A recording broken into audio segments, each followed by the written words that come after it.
Shalom Bapak Ibu Saudara yang dikasihi Tuhan. Seri pengajaran hari ini Kamis 11 Maret 2021 berjudul Kebaikan yang bisa dirasakan.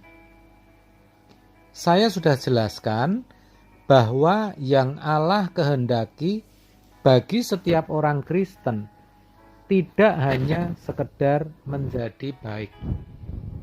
Kalau cuma menjadi baik, banyak agama, buku, serta tradisi leluhur juga mengajarkan kebaikan. Kalau cuma sekedar baik, Tuhan Yesus tidak perlu mati di kayu salib untuk menebus dosa kita. Justru dengan salib diharapkan kita bisa menjadi sempurna. Namun demikian, untuk menjadi sempurna pada dasarnya harus terlebih dahulu baik. Maka baik adalah standar minimal orang Kristen, bukan tujuan akhir. Kebaikan itu harus bisa dirasakan dan dinikmati oleh banyak orang, yang mana dimulai dari keluarga terlebih dahulu. Kalau dengan yang dekat tidak bisa baik, bisa dipastikan dengan orang lain pasti juga tidak bisa baik. Kalaupun dengan orang lain bisa baik, pasti itu kemunafikan. Jadi, sekali lagi, orang Kristen harus baik dengan semua orang. Apakah itu kepada keluarga, juga pada lingkungan dan masyarakat yang ada. Apakah itu dengan orang yang baik ataupun yang berbuat jahat kepadanya. Makanya dikatakan dalam Matius 5 ayat 16 seperti ini. Demikianlah hendaknya terangmu bercahaya di depan orang, supaya mereka melihat perbuatanmu yang baik dan memuliakan Bapamu yang di surga. Di sini digambarkan bahwa perbuatan baik itu ibarat terang yang bercahaya. Dikatakan supaya mereka melihat perbuatanmu yang baik. Artinya supaya orang bisa merasakannya. Lalu dikatakan dan memuliakan Bapamu yang di surga. Itu berarti supaya orang Kristen bisa menjadi surat Kristus yang terbuka. Melalui hidupnya, orang bisa mengenal Kristus. Minimal orang tidak membenci Yesus. Dengan kata lain, jangan sampai orang Kristen menjadi batu sandungan. Orang di luar sana yang seharusnya bisa mengenal Injil, tetapi justru oleh perbuatan orang Kristen malah menjadi benci dan menolak kekristenan. Ini penting karena ada orang-orang Kristen yang menjadi batu sandungan. Saya katakan ada karena memang tidak semua. Lalu pertanyaannya, perbuatan baik apa yang Tuhan kehendaki? Nah, ini yang harus kita tahu. Jelas, perbuatan yang bisa terlihat oleh mata, perbuatan yang tidak melanggar hukum moral umum.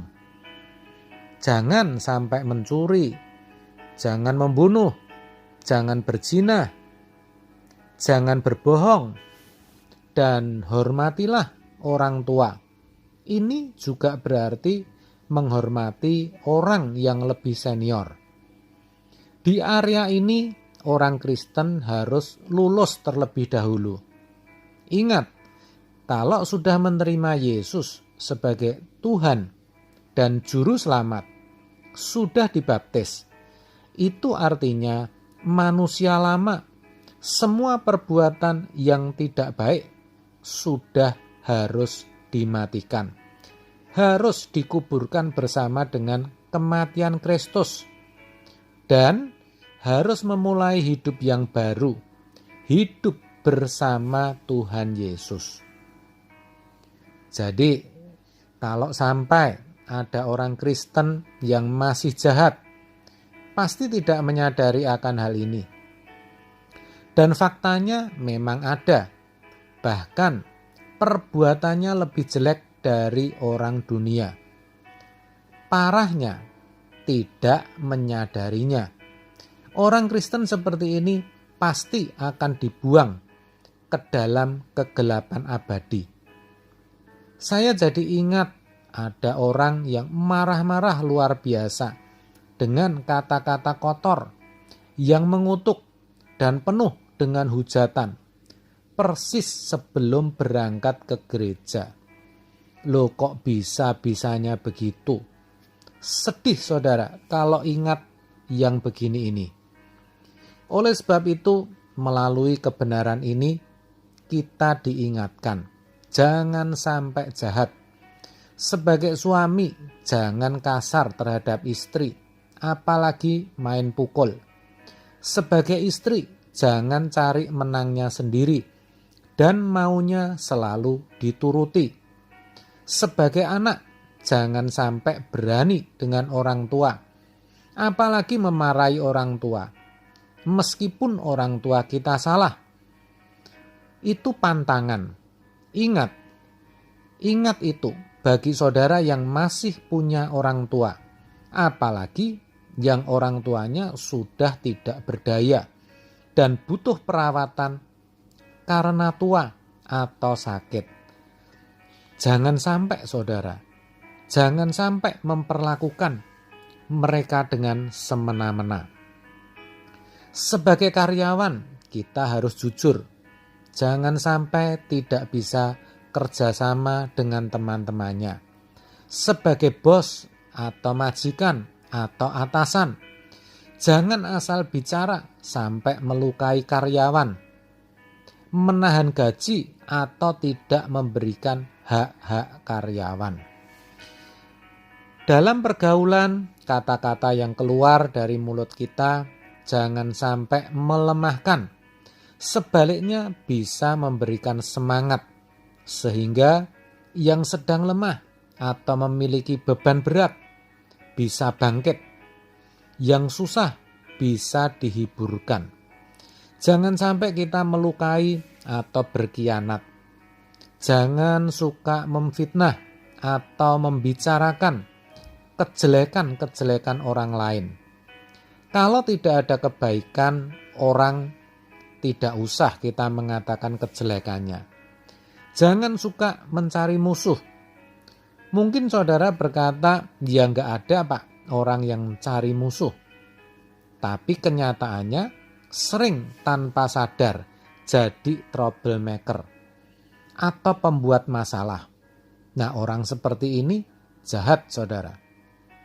Intinya dalam setiap aspek hidup ini, saudara harus selalu waspada, harus bisa menguasai diri, harus bisa mengarahkan semua perkataan dan perbuatan saudara sedemikian rupa, sehingga orang merasa nyaman dengan saudara dan akan merasa kecewa jika tidak bertemu saudara, apalagi kalau sampai kehilangan saudara.